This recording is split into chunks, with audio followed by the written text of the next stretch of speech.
தாரா ஒரு ஆர்வமுள்ள சிறுமி. அவளுக்கு தனது கிராமத்தை சுற்றியுள்ள காட்டில் சுற்றுவது மிகவும் பிடிக்கும்.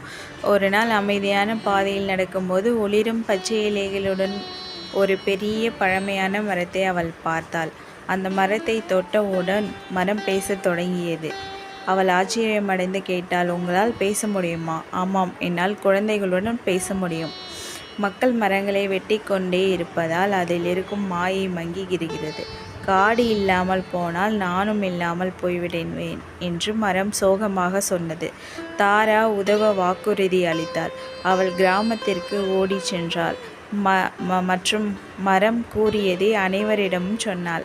முதலில் யாரும் நம்பவில்லை. ஆனால் விலங்குகள் காட்டை விட்டு வெளியேறத் தொடங்க காற்றும் வறண்டு போனது. அப்போதுதான் மக்கள் உண்மையை உணர்ந்தனர். அனைவரும் ஒன்றிணைந்து நூற்றுக்கணக்கான மரங்களை நட்டார்கள்.